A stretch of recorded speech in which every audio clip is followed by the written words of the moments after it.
2024 నుంచి మేము అధికారంలోకి వచ్చిన ఈ రోజు చెప్తున్న మిత్రుల ద్వారా ఫామ్ హౌస్ లో ఉన్న పెద్ద ఆయన చెప్తున్న 10 సంవత్సరాలు మేమే పరిపాలన చేస్తాం. 10 సంవత్సరాలు నువ్వు ఫామ్ హౌస్లో ఉంటావు, ఆ తర్వాత శాశ్వతంగా అక్కడనే నీ చరిత్ర సమాధి అయిపోతుంది అని చెప్పి నేను స్పష్టంగా చెప్పదలుచుకున్నా. ఆయన అంటాడు నేను రాను అసెంబ్లీలకు, మా పిల్లల్ని పంపించిన అంటాడు. నేను ఆయన్ని అడుగుతున్నా, పిల్లల్ని పంపించడానికైతే మీరెందుకు ప్రతిపక్ష నాయకుడిగా ఉండాలి, మీరెందుకు పార్టీ అధ్యక్షుడిగా ఉండాలి, మీరెవరు సభకు రాని ప్రతిపక్ష నాయకుడు మమ్మల్ని ప్రశ్నించే నైతిక హక్కు మీకున్నదా? మీ నైతిక హక్కు లేనప్పుడు మీకు మమ్మల్ని ప్రశ్నించే అధికారం ఎవరిచ్చిండ్రు అని నేను అడుగుతున్నా. ఈరోజు నేను వారిని సూటిగా అడుగుతున్నా, అధికారం ఉంటేనే ఆదాయం వస్తేనే మీరు పనిచేస్తారా? అడ్డగోలుగా కొల్లగొడితేనే మీ అధికారం ఉన్నట్లనా? మీకు ప్రజలు కష్టాలలో ఒకవేళ ఉంటే ప్రజల దగ్గరికి ఎందుకు వెళ్తలేరు? మా దగ్గరికి రాలే, అసెంబ్లీకి రాలేదు, మమ్మల్ని ప్రశ్నించడానికి, మా కళ్ళల్లో చూడడానికి నీకు ఏదైనా భయం ఉంటే మరి నిన్ను ప్రతిపక్ష హోదా ఇచ్చిన ప్రజల దగ్గరికి మీరు ఎందుకు వెళ్తలేరని నేను వారిని అడుగుతున్నా. ఫామ్ హౌస్లో పడుకొని మీరు ఏం సందేశాన్ని ఇవ్వదలుచుకున్నారు రాబోయే తరాలకని నేను అడుగుతున్నా. అధికారం ఉంటేనే చెలాయిస్తాం, లేకపోతే ఫామ్ హౌస్లోనే మేము ఉండిపోతాం, ప్రజలు ఎక్కడికి పోయినా సరే గాలికి వదిలేస్తామని సందేశాన్ని ఇవ్వదలుచుకున్నారా మీరు ప్రతిపక్ష నాయకుడుగా నేను అడుగుతున్నా మిమ్మల్ని. మేము చేసిన పథకాలన్నీ ఆగిపోయినాయని, ఏ పథకం ఆగిపోయిందని నేను అడుగుతున్నా. రైతు బంధు ఆగిపోయిందా? షాదీ ముబారక్ ఆగిపోయిందా? కళ్యాణ లక్ష్మి ఆగిపోయిందా? ఫీజు రియంబర్స్మెంట్ ఆగిపోయిందా? ఆరోగ్యశ్రీ ఆగిపోయిందా? ఉచిత కరెంట్ ఆగిపోయిందా? ఈ రాష్ట్రంలో ప్రజా పాలన ఎక్కడైనా ఆగిందా అని నేను అడుగుతున్నా. ఇవే కాదు, సన్న బియ్యం ఇచ్చినాం, పేదవాళ్ళ ఇండ్లకు 200 యూనిట్లు ఉచిత కరెంట్ ఇచ్చినాం, 500 రూపాయలకు సిలిండర్ ఇచ్చినాం, 60,000 ప్రభుత్వ ఉద్యోగాలు ఇచ్చినాము, 2.5 లక్షల కోట్ల రూపాయల పెట్టుబడులు తీసుకొచ్చినాం, ప్రైవేట్లో 1,00,000 ఉద్యోగాలు ఇప్పించినాం. ఈరోజు హైదరాబాదు నగరాన్ని విస్తరించడానికి అవసరమైన అభివృద్ధి కార్యక్రమాలను చేపడుతున్నాం. మా ఆడబిడ్డలకు ఆర్టీసీ బస్సులో ఉచితంగా ప్రయాణం రాష్ట్రంలో నలుమూలల అమ్మగారింటికి వెళ్ళినా అమ్మవారిని దర్శించుకోవాలన్నా అనా పైసా ఖర్చు లేకుండా ఇయ్యాల మా ఆడబిడ్డలు ధైర్యంగా ఆర్టీసీ బస్సు ఎక్కగలుగుతుండ్రు అని అంటే 5,000 కోట్ల రూపాయలు రాష్ట్ర ప్రభుత్వం, మంత్రివర్యులు ఇక్కడనే ఉన్నారు, పొన్నం ప్రభాకర్ గారు, బట్టి విక్రమార్క గారు, ఆయన డబ్బులు ఇచ్చిండు, ఈయన డబ్బులు తీసుకున్నాడు. 5,000 కోట్ల రూపాయలు 15 నెలల కార్పొరేషన్ మేము చెల్లించినాం. ఇవన్నీ మీకు ఎక్కడ కనిపిస్తలేవా? కనిపించకపోయే అవకాశం ఉంది. ఎందుకంటే మీరు సభకే రారు కదా, మీరు సమస్యల గురించి తెలుసుకోరు కదా, సంక్షేమం గురించి మీకు అర్థమే కాదు కదా, మీకు తెలియకపోవడానికి అవకాశం తెలుసుకోవడానికి అవకాశం లేదనేది నేను సంపూర్ణంగా నమ్ముతున్నా. మీరు ఏ మత్తులో జోగుతున్నారో అది మీకే తెలవాలి, నేను అనదలుచుకోలేదు.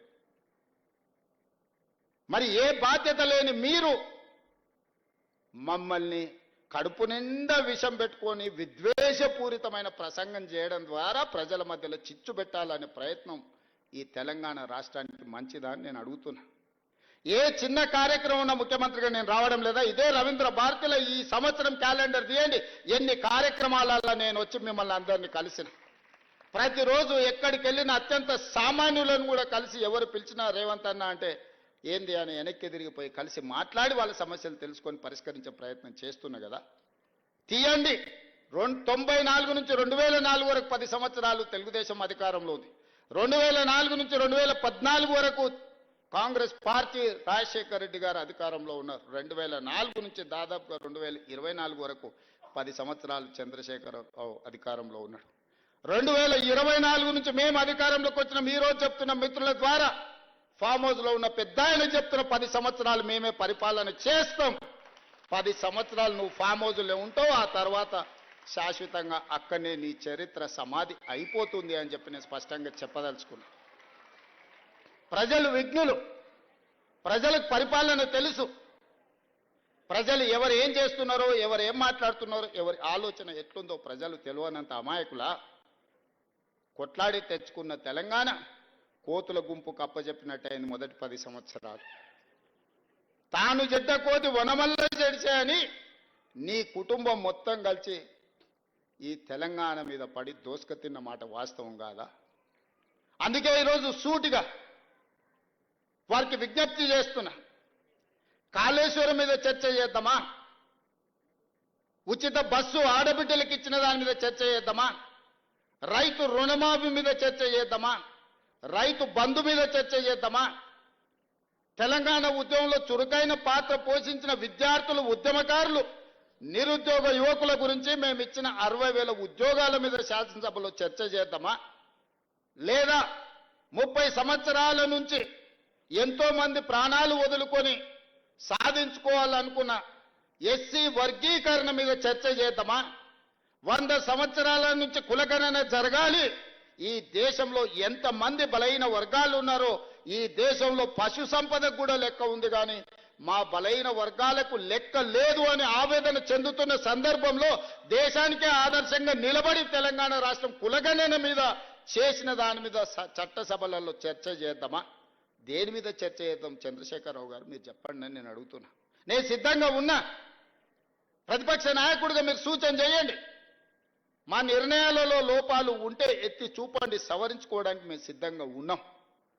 కానీ విద్వేషం వెళ్ళగక్కి నీ కోపాన్నంతా మాటల రూపంలో ప్రదర్శించే ప్రయత్నం చేస్తున్నారు.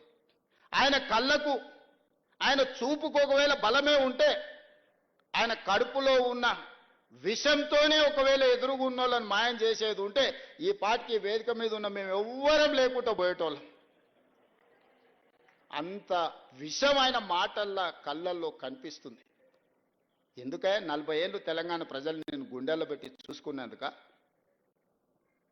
కాంగ్రెస్ విలన్ అంటాడు. నాకు నిజంగా ఆశ్చర్యం కలిగింది. కనీసము మాట్లాడే ముందు మనం ఏం మాట్లాడుతున్నాం, మనం మాట్లాడిన తర్వాత ప్రజలు ఏ విధంగా తీసుకుంటారని ఆలోచన చేయాలి కదా. మనకు విచక్షణ ఉంది కదా, ఆలోచన ఉంది కదా. మాట్లాడకంటే ముందు ఏం మాట్లాడాలనో ఆలోచన చేయాలి. మాట్లాడిన తర్వాత ప్రజలేం ఏ విధంగా తీసుకుంటారో కూడా ఆలోచన చేయాలి. మొట్టమొదటి విలన్, తెలంగాణకు విలన్ కాంగ్రెస్ పార్టీ అని ఎంత పెద్ద మాట అది. తెలంగాణ ఇచ్చినందుకు విలన్ అయిందా? మేము తెలంగాణ ఇస్తే 10 ఏళ్ళు నువ్వు తెలంగాణ ముఖ్యమంత్రి అయి దోసుకొని టీవీలు పెట్టుకొని పేపర్లు పెట్టుకొని ఫామ్ హౌజులు కట్టుకొని ఇంటిల్లి పాది పదవులు అనుభవించి కాంగ్రెస్ ఇచ్చిన తెలంగాణలో నువ్వు లబ్ధి పొందినందుకు కాంగ్రెస్ విలన్ అయిందా? అంటే గింటే ప్రజలనాలే కాంగ్రెస్ నేమన్నా అయ్యా మీరు తెలంగాణ ఇస్తే ఇగో ఆయన గట్ట తయారయ్యిండు, గిట్లా టచ్చోసిన ఆంబోతులు మా మీద ఎందుకు వదిన అని ప్రజలేమన్నా ఆవేదన వెలిపుచ్చారంటే అర్థం ఉంది. కానీ నీకెక్కడిది అర్హత మాట్లాడడానికి? అంటే ఆయన ఆలోచన ఎట్లుందో ఒక్కసారి ఆలోచన చేయండి. ఆగమైందంటుండే, ఏం ఆగమైంది? నీ కుటుంబం ఆగమైందేమో. ఇంకో 10 ఏళ్ళు దోసుకుందాం అన్నది మతాంతరంగా ఆగిపోతే ఆగమైతుంది ఖచ్చితంగా. ప్రణాళికలు వేసుకొని ఉండొచ్చు కదా. మంది పిల్లలకు ఉద్యోగాలు ఇవ్వలేదు, కానీ మీ ఇంట్లో మీ పిల్లల్ని ప్రజలు ఓడగొడితే మళ్ళీ దొడ్డిదారిన తెచ్చి చట్టసభలలో పెట్టలేదా? ప్రజలు చూస్తలేరా? అందుకే కదా మీ ఉద్యోగాల నుంచి తొలగించింది ప్రజలు మిమ్మల్ని. ఇవన్నీ చూసినాక ఓ పెద్ద మనిషిని ఏదో మాట్లాడుతుంటే చెప్పాడు, 100 ఎలుకలు తిన్న పిల్లి తీర్థయాత్రలకు పోయిందంటే నేను మొత్తం మారిపోయినా అని. వరంగల్ సభ గట్లుంది. చేసిన పాపాలన్నీ చేసి వరంగల్ పోయి నేను కడిగేసుకున్నా అని ఆయన అనుకుంటుండు. కడగలేదు, 101 పాపం కూడా అక్కడ చేసి వచ్చిన స్వామి నువ్వు. ఎందుకంటే కాంగ్రెసే తెలంగాణకు విలన్ అనడం ద్వారా. కానీ ఒక్కటి మాత్రం నాకు అర్థమైంది, నా పేరు తీసుకొని కూడా ధైర్యం రాలే. మొత్తం ప్రసంగం మీరు గమనించండి, ఎక్కడైనా పేరైనా తీసుకున్నాడా? మా కాంగ్రెస్ పార్టీ కార్యకర్తల బలం ఏందో దాన్ని బట్టి అర్థమైంది కదా. అందుకే ఈరోజు బసవన్న స్ఫూర్తిగా ప్రజాస్వామిక విలువలను కాపాడాలి, ప్రజలు మెచ్చే విధంగా పరిపాలనను అందించాలి, ప్రజల కోసం సంక్షేమ పథకాలను అమలు చేయాలి, ప్రజల అభివృద్ధి కోసం ప్రణాళికలు సిద్ధం చేయాలి, రాష్ట్ర ఆదాయం పెంచాలి, పేదలకు పంచాలి అన్న బసవేశ్వరుడి సూచనతోనే ఈ ప్రభుత్వం నడుస్తుంది. ఈ ప్రభుత్వం భవిష్యత్తులో నడుస్తుంది అని నేను చెప్పదలుచుకున్నాను. నేను కాదు, మా నాయకుడు రాహుల్ గాంధీ గారి స్పష్టంగా బసవేశ్వరుడి వచనాలతోని ప్రతి ప్రసంగంలో వారు ప్రస్తావిస్తూనే ఉంటారు. అహ్మదాబాద్లో వారి ప్రసంగం, సిడబ్ల్యూసి ప్రసంగం తీసుకోండి, పార్లమెంట్ ప్రసంగం తీసుకోండి, పాదయాత్ర ప్రసంగాలు తీసుకోండి.